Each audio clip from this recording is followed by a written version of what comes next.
Nathan, you've equalled Dennis Lillee's mark for 355 Test wickets. I get you're in the middle of a game here, but what does that mean to you? Yeah.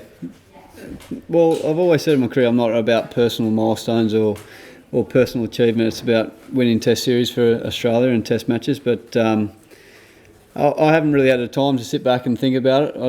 I wasn't even aware about it and walking off until Brian actually told me. Come up and shook my hand, and he's the only one that's done it. So I wasn't actually aware of it. But I really struggle to see myself up with the likes of Warne, McGrath, Lillee. It doesn't sit well with me because in my eyes those guys are true legends of the game, and I'm just some bloke trying to bowl off breaks and trying to make Australian fans proud of the Australian cricket team. So yeah, it hasn't really settled down with me yet, but I'm sure I'll have a message from Mum and Dad, that's for sure. Just had Rory Burns in here, and he said that you might have passed on a warning that some short balls might be coming early in his innings. Is that a pretty clear tactic when the balls gets a bit older or something? I said that. Yeah. Yeah, okay. I think the way, if you look at today, I don't think we've had the best day, if I'm being brutally honest. I think Josh Hazlewood was absolutely exceptional, and the spell from Pat Cummins after tea, I think it was, I think really set the tone for us. I think for our standards, I don't think we were good enough for long periods of time, but in saying that, it's still a good day for Australia. We've won the toss, we've created more than 10 chances, we haven't played catch today, so we can get better, and that's exciting, but we still were able to bowl England out for 258 on a day one wicket. So yeah, there's still a lot of work to do, but we're happy with the day, but we know there's a lot of improvement to be done. Nathan, did the bowlers have any input into the decision to bowl first?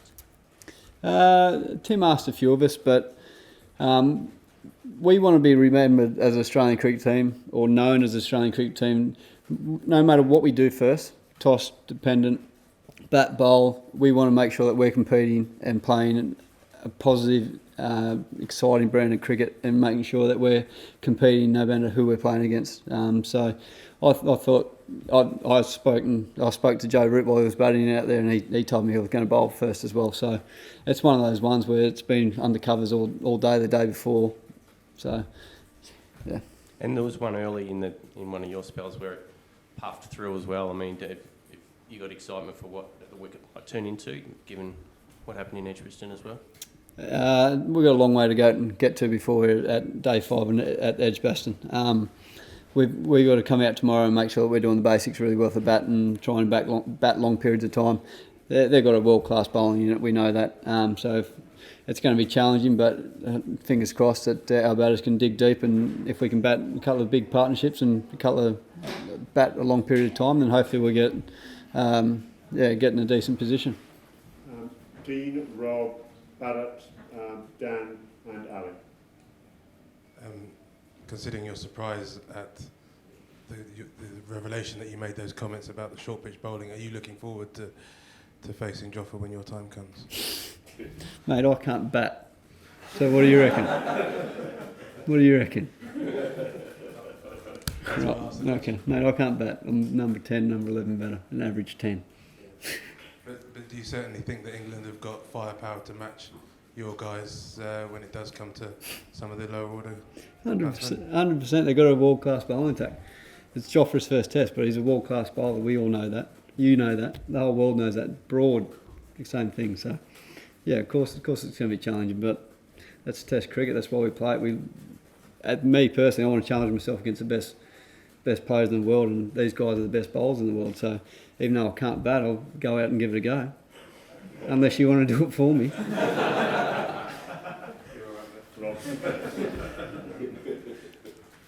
What did you make of Cameron Bancroft's day? I suppose the catch of bat pad and also just the grit in the last sort of half an hour there. Yeah, I think it was an outstanding day for Cameron. That catch was pretty special in there, but I'm not surprised by that catch. You see the amount of work that he does in there, and I know he fields there for me, and he's told me he wants to catch a full-blooded sweep shot, and I just think that's absolutely nuts. But it's hats off to him that he does the work and he gets the rewards in a spectacular catch like that. But I think that's probably one of the hardest times you have to bat as an opening batter. I don't think it's not a nice job. I can't imagine when you got 40 minutes to bat against a world-class bowling attack at Lords at 6:30 at night. I think he showed a lot of character and a lot of grit there. So hats off to Cameron. And what about yourself? Tim Payne said last week that you almost seem to be getting better with each tour. Do you is that a fair commentary? And I suppose particularly compared to previous England tours, do you feel a lot more confident? Well, every day I wake up, I try and get better. So whether that's batting, bowling, fielding, I'm trying to get better and try and improve my cricket game. I feel like I can get better. I still feel like I'm learning about bowling, about batting, about fielding. I feel like I'm learning, still in the learning stage. I don't think I've hit my peak yet, to be honest, of my career. I'm very confident with the way the ball's coming out of my hand, don't get me wrong. So, and I'm very happy with where my skill set's at, but I think I can get better. Nathan, just about Josh Hazelwood, he had an up and down Ashes 4 years ago. Could you just compare Hazelwood from then and today? Was it just different lens or just more control?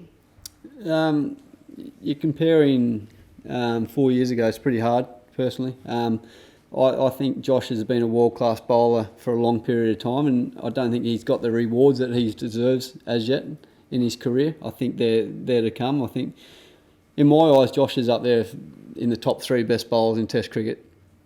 That's in my personal eyes. I think his control of hitting that nagging length, but having the skill to go both ways in and out, but then he's got a pretty strong bouncer as well, and it's always usually on the money. I think Josh has been outstanding. I know he was disappointed to be left out of the first Test match, but to come back and bowl the way he did today, I thought, hats off to Josh. I thought he was our pick of our bowlers. Nathan, you talked about Josh and obviously Pat's spell with the older ball bowling short as the best parts of the day. What do you think sort of went wrong in between, or what was the moments that the standard wasn't quite maintained?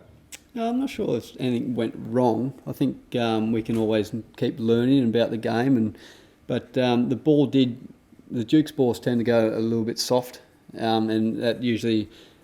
The wicket's quite slow as well, which makes it, as we saw, we nicked. I think the quicks nicked about 6, and they bounced a good half a metre in front of our slip. So that's generally a sign of the pace in the wicket and how soft the ball is if the nicks aren't carrying. So I think it's one of those ones where the short bowling is used as a tactic, and we saw it in 2000 and back in Ashes when Mark Clark was captain. They're totally different wickets, but I thought the way Tim and Pat and the bowlers come to a plan, I think the way Josh just kept on his nagging length was exceptional.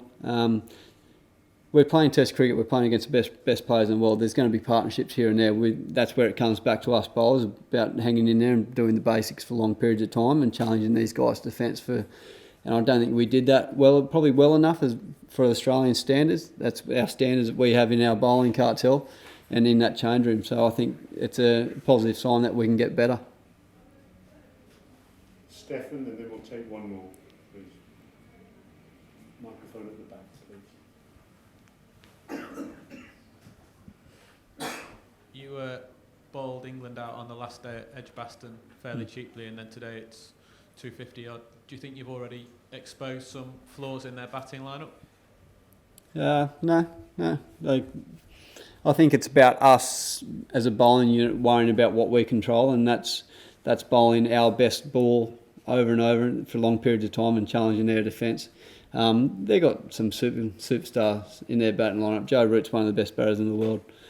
So if we can just keep doing our basics and sticking to the plans that we have in our change room and having that belief that our plans will keep working, I think we can go a long way in this series. But there's been 3 innings so far in this Test series. There's a lot more to come. So if we just keep doing our basics, stick to our plans, make sure that we're clear and enjoy it. You're playing Ashes cricket away from home. no one likes you in the crowd. So it's one of those ones where you got to stick close together and make sure that we're having some fun doing it, but having that belief that if we're good enough for long periods of time, we'll create chances.